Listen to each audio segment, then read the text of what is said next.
মহাভারতে সুন্দর 5 জন নারী কারা কারা ছিলেন জানেন?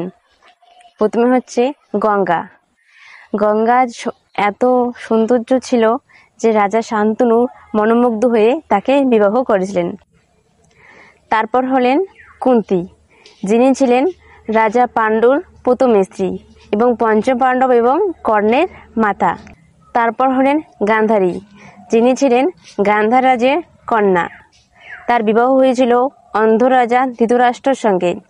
তার স্বামী অন্ধ হওয়ার কারণেই সে আজীবন চোখ বেঁধেছিলেন এবং সারাজীবন অন্ধের মতন জীবনযাপন করেছিলেন। তারপর হলেন সুভদ্রা, যিনি ছিলেন শ্রীকৃষ্ণ এবং বলরামের বোন। তার সৌন্দর্যতায় মুগ্ধ হয়ে অর্জুন তাকে বিবাহ করতে চেয়েছিলেন। পরবর্তীকালে শ্রীকৃষ্ণের অনুপ্রেরণায় অর্জুন তাকে বিবাহ করেছিলেন। তারপর হলেন দ্রৌপদী। মহাভারতের সবচেয়ে সুন্দরী নারীদের মধ্যে অন্যতম সুন্দরী নারী হচ্ছেন দ্রৌপদী। তিনি অগ্নি থেকে উৎপন্ন হয়েছিল। পরে স্বয়ংবর সভা থেকে অর্জুন তাকে জয় করেছিল। পরবর্তীকালে পঞ্চ পাণ্ডবদের সঙ্গে তার বিবাহ হয়েছিল। হরে কৃষ্ণ, হরি বল, রাধে রাধে।